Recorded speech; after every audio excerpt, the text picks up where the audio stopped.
Did you ever have any dealings or any interactions with Eazy E by any Oh, chance? Lil Eric. Yeah, Lil Eric. Well, No, I just actually, didn't know if you had any interactions with him, or if you ever had any stories with him or anything like that. I called him Lil Eric, but not Lil E. I meant to say Easy. Yeah, I had a few. You know, he was from Compton. He was Kelly Park Crip. A lot of y'all always go back and forth, whether he was neighborhood, Kelly, or Atlantic, or Southside. Those are the Crip gangs pretty much in the area, but he was pretty much claimed Kelly Park, Compton Crips. He's one of those that, again, where Keefy D gets mad at me about and all of that. And let me throw that out, too.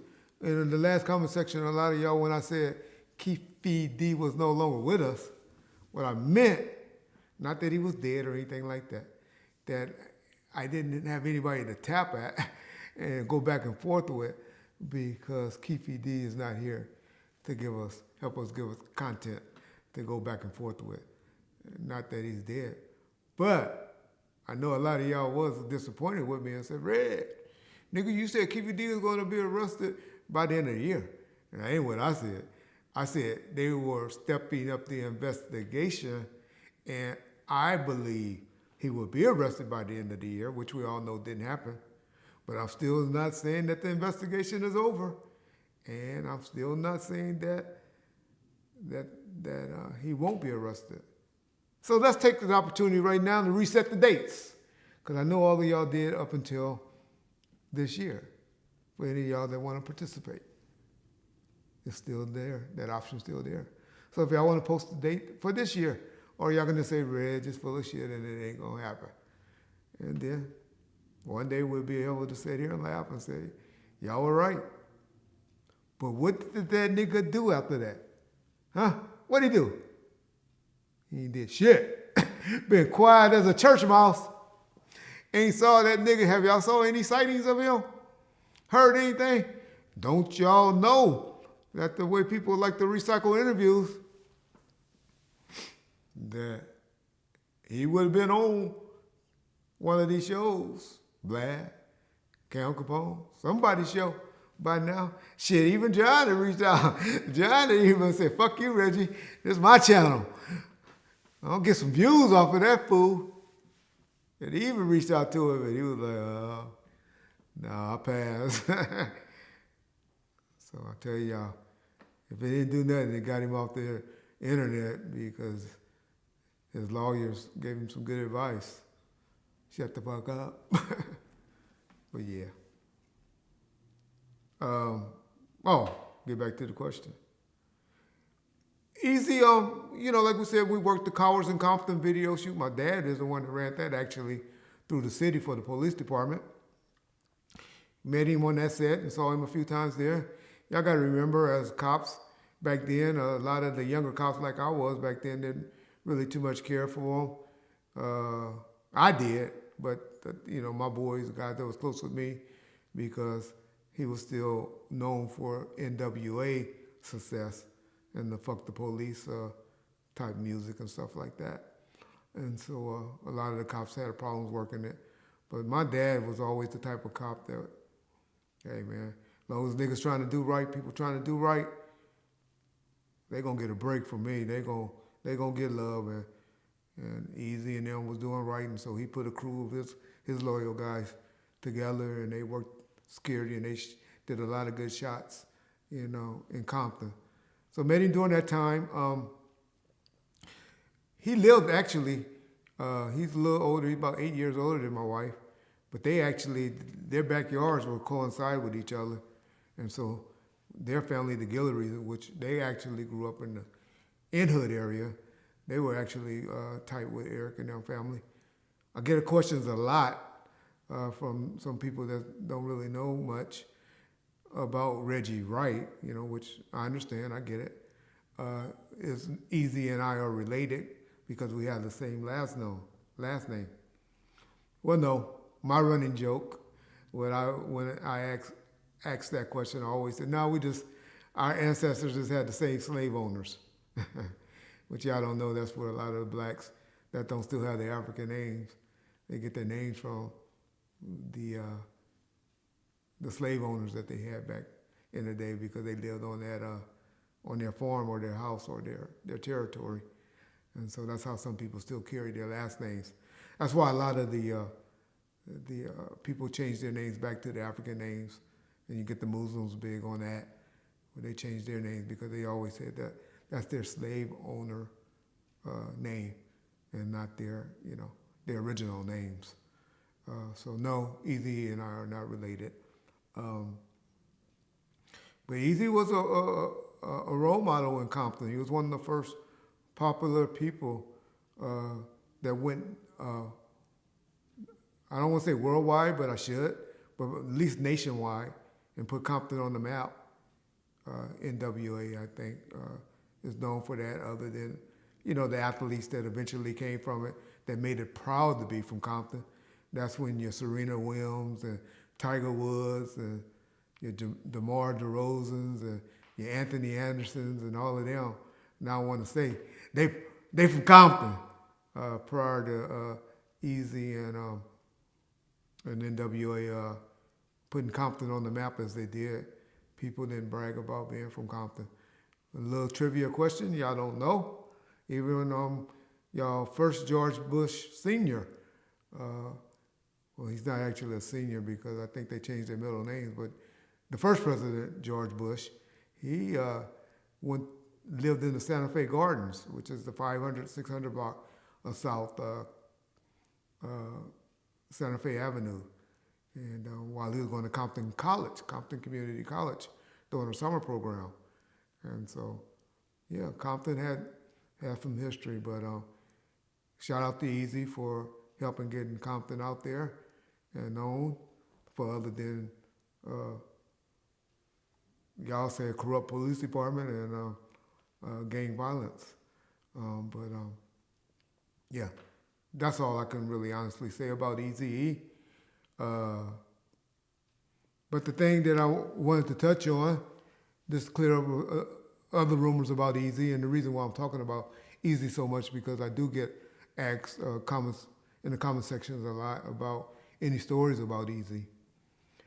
That myth that's out there with Suge, to keep telling y'all, DOC try to tell y'all, Suge is a fucking thinks he's a fucking comedian.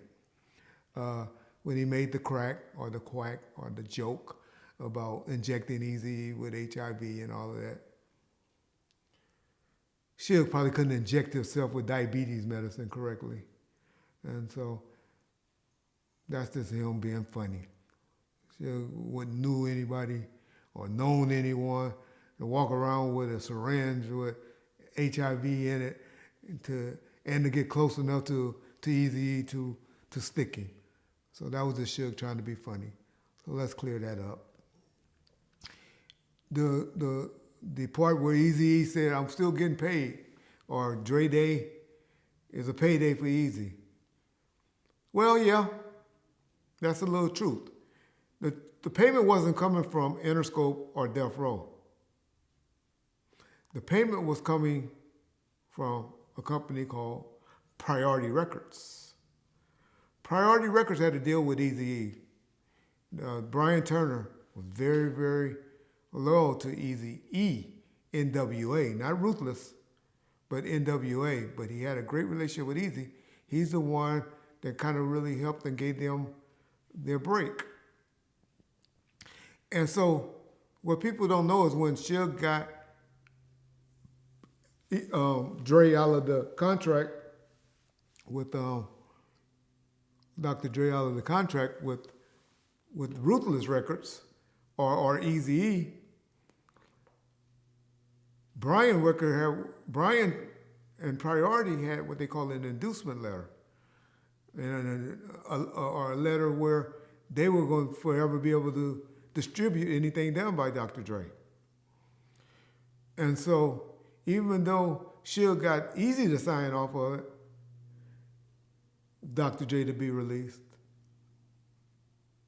Suge either not knowing or couldn't or didn't want to. One of those three. I don't know, to be honest. Never got Brian Turner and Priority Records to release their rights to Dre. So when the lawsuit was going on and all of that, Eazy E and Brian Turner still have a relationship. So what Brian did is gave him a piece of his money that he was making from Priority Records off of Dr. Dre as he continued to give that money to Eazy E. So just like, and so that's where Suge got that idea for when Snoop. He said, okay, Brian, you're going to give me an override with them, just like I gave you an override. Let you keep an override on Dre when I released him, to Master P and No Limit in you. You're going to do the same for me that I did for you with Eazy. And that's how that conversation went, and the reason that Eazy always bragged to have make money off of Dr. Dre.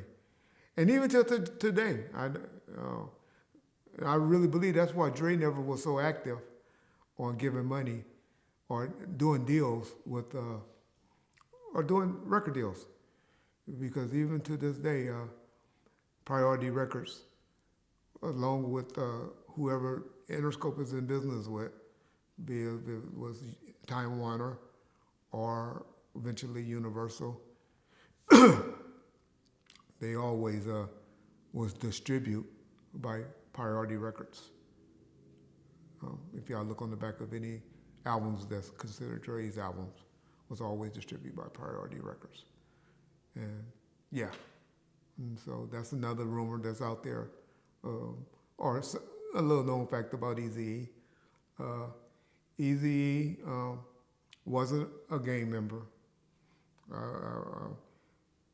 I can't see any Kelly Park Crips ever saying that he got in cars and did shootings or anything like that with them. But Eazy E wasn't no punk. And Eazy E, like I said, over anybody in my mind, should get credit for putting the city of Compton on the map. So yeah, shout out Eazy E and Eric Wright, Ruthless Records. Another thing that a lot of people always ask about on Eazy E, and like I said, the only reason I'm speaking on this stuff is because people always ask us about any Eazy E stories. So we say, well, why did Eazy E, why did his kids never, or they didn't get anything? Well, something I want to teach you guys, and I want y'all to learn about, is what's things called living trust. Man, if you don't want baby mamas or people that you don't have relationships anymore with to have control over your stuff, if you're a single man, or maybe even want to dedicate some stuff that's not community property with your wife, get a living trust, y'all. So, Eazy E, we all know, married Tamika on his deathbed. Why? Why did he do that? Why would he do that knowing he's about to die? Marry a woman. Did they make him do that? No. Eazy E knew how many baby mamas he had. Probably didn't like them. All his kids was under 18. So if Eazy wouldn't have married Tamika, or Tamika wouldn't have agreed to marry Eazy, what would happen, y'all, to his rights of Ruthless Records? Do y'all know? They would have had 8 different owners. Or, I think he had 8 kids. Don't quote me. I know y'all tear me up. But that many baby mamas and that many kids would have got that, because when you have kids, your kids are and you're not married, and you don't have anything in writing, they become your number one successors. And guess who become in charge of those 8 kids, or those kids, however many kids he had, until they became 18? They're usually their mama, but technically the correct term is their guardian. And so Eazy didn't want that to go to all those different baby mamas, because he knew that would have been hell. So he was smart enough to project or to think, let me marry Tamika, and hopefully Tamika will do the right thing and look out for my legacy, if that's what he cared about. I wouldn't give a fuck about my legacy, but some people do. For my kids. Now that's the debate. That's what I like to hear from Little Eazy and his kids. Not the baby mamas. Of course, the baby mama's gonna always hate Tamika or have some disdain towards her. Did Tamika do right by Eazy kids?